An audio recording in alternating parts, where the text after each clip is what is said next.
Fala galera, beleza? Fala galera, tranquilo?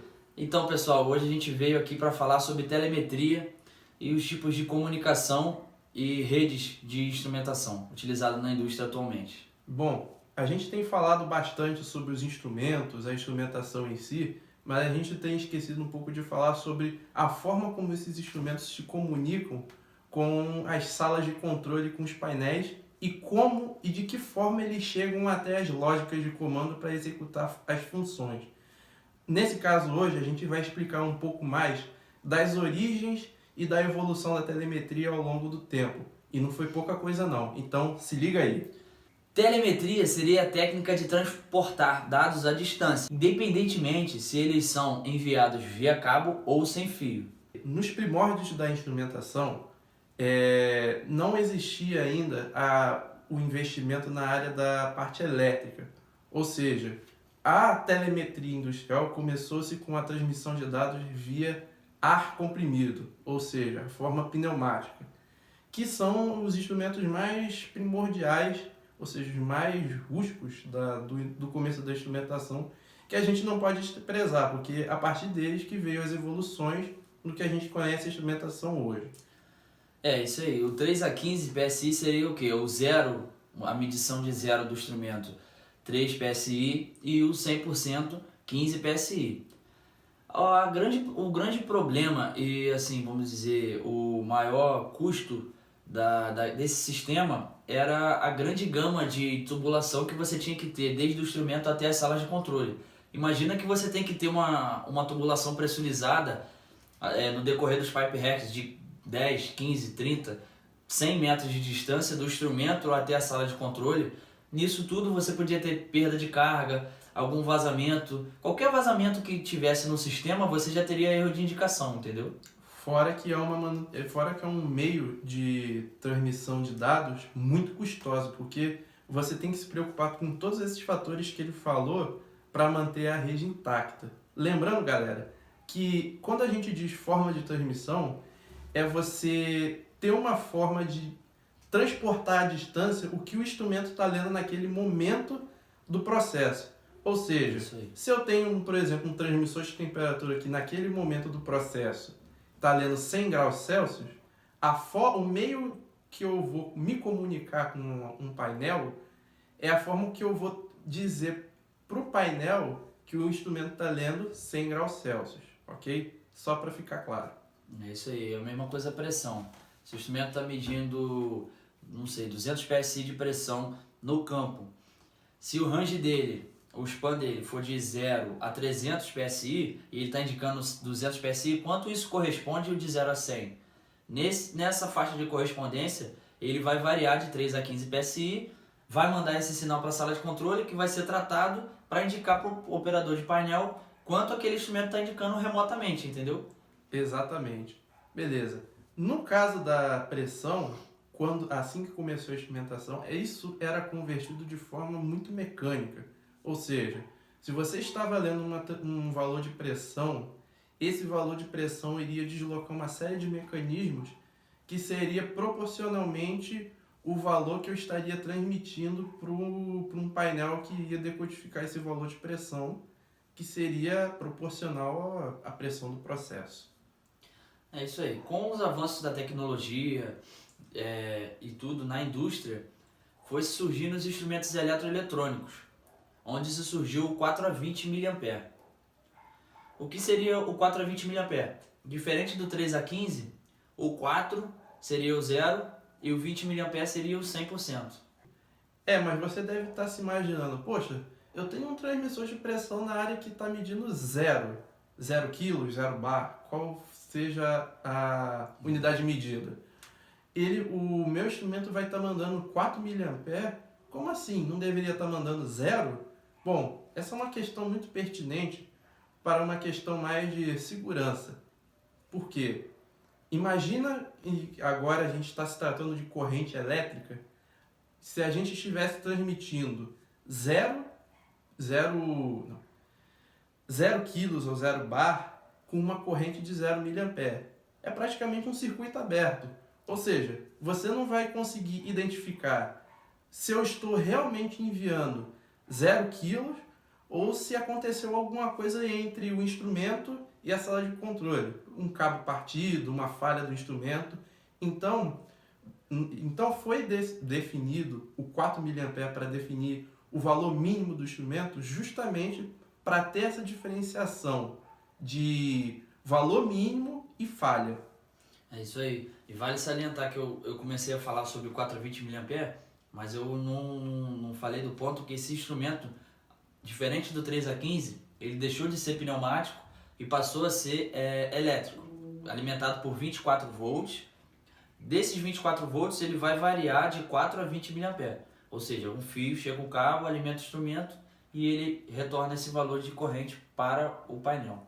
Bom, agora falando um pouco sobre a parte do painel, vale ressaltar aqui como que o painel resgata esse valor do campo para fazer uma leitura mais precisa. Nesse caso, no caso do painel, a gente vai ter o que chama na automação de entrada analógica. Ou seja, como a gente está falando agora de corrente elétrica, eu vou ter uma faixa entre 4 mA a 20 mA, que eu posso ter 5, 6, 7, para que o painel consiga ler exatamente o que o instrumento está lendo. É isso aí.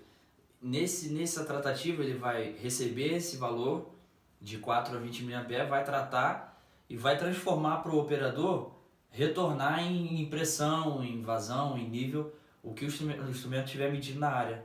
Ele vai tratar esse valor de 4 mA que vai estar variando, já vai estar pré-configurado na lógica e vai tratar e vai indicar para o operador de 0 a 100% ou de qualquer que seja o nível que estiver indicando, ou pressão ou vazão, não importa a grandeza.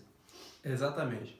Bom, e como vocês sabem, em todos os ramos da vida humana, a tecnologia avança muito. E na instrumentação não poderia ser diferente. Com a criação dos instrumentos microprocessados, quase que computadores na área, vamos colocar assim, é claro que a parte de telemetria não poderia ficar para trás. E com o tempo foi se criando o que chamamos de protocolos de comunicação. Ou seja, além do 4A20, existe um protocolo de comunicação por trás disso tudo para aumentar a gama de informações, ou seja, a gama de troca de informações entre instrumento e painel de controle. É isso aí, os protocolos eles foram criados exatamente para isso. No início eles eram patenteados, por exemplo, o protocolo HART, ele era de uma empresa privada e depois foi se tornando um protocolo aberto, ou seja, como se fosse um software livre. Para que serve o protocolo? O instrumento ele vai variar de 4 a 20 mA da mesma forma, porém ele vai carregar nesse protocolo de comunicação dados de configuração do instrumento, possibilitando o instrumentista, o técnico de instrumentação que for fazer a manutenção ou o comissionamento desse instrumento, configurar os dados de calibração ou remotamente ou conectando via cabo. Dados do instrumento, número de série, intervenções, log de eventos, falhas, todo tipo de desenvolvimento dentro acaba que da manutenção e das intervenções daquele instrumento. Exatamente, ou seja, hoje em dia o nível de diagnóstico que foi possibilitado através das redes de instrumentação se tornou quase que ilimitado e não para de crescer. Ou seja, você consegue ter um controle maior do seu instrumento à distância. À distância ou no local mesmo, não importa. Você consegue ter hoje mais informações do instrumento do que você tinha anos atrás. É isso aí. Para falar um pouco mais sobre protocolos, hoje em dia nós temos os mais utilizados.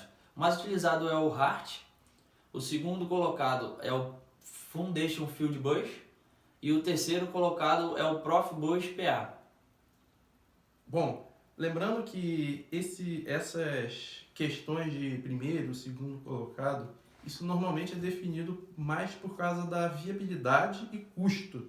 Ou seja, você tem um projeto do zero, os engenheiros e o dono dessa empreitada vão definir o que vai ser melhor para o processo e em mais baixo custo mas que possa entregar um nível de performance maior ou equilibrado. Então, esses protocolos, né, têm seus prós e contras que a gente vai poder explanar ao longo do nosso canal, só você ficar ligado.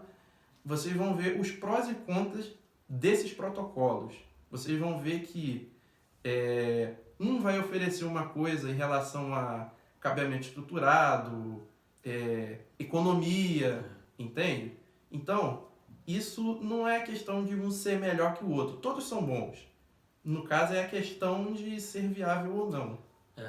A questão do Hart, na minha opinião, ter dominado o mercado no início foi porque com a antiga instrumentação só de 4x20 e com o tipo de cabeamento e construção dessa rede, você não precisava mudar nada.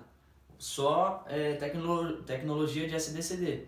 Todo aquele cabeamento do 4x20 serve totalmente para o 4x20 Hart. Diferente do Field Bus e do Prof Bus, que você tem que ter toda uma arquitetura independente. Bom, e agora, galera, nos dias de hoje, a instrumentação, a comunicação entre instrumento e painéis está chegando a um outro patamar, que estamos eliminando os cabos. Nós estamos falando dos instrumentos que se comunicam via wireless. É isso aí. Da mesma forma que antigamente você tinha o cabo chegando no instrumento, fazendo a alimentação, com o protocolo Hart 4x20, agora você vai ter o Wireless Hart.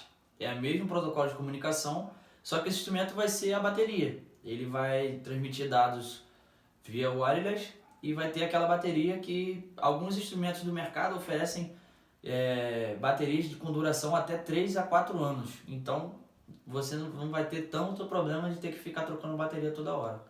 É claro que ainda essa evolução está a passos lentos, pois necessita de estudos, né? Ver o que dá certo em uma empresa, o que dá errado em outra e ajustar. Investimento, né? Investimento também, mas eu creio que o futuro da instrumentação esteja aí. Então, galera, esse foi basicamente o vídeo falando sobre telemetria. Depois a gente vai falar mais sobre os protocolos, os prós e contras, como ele falou. E não deixe de se inscrever e curtir nosso canal, comentar se tiver dúvidas sobre o assunto, porque esse é um assunto muito importante e é como se fosse uma base e uma premissa para toda a gama de instrumentação. Então, se você tem dúvida, não deixe de comentar, se inscreve no canal, ativa o sininho para ativar as notificações e até a próxima. Valeu, galera. Tamo junto.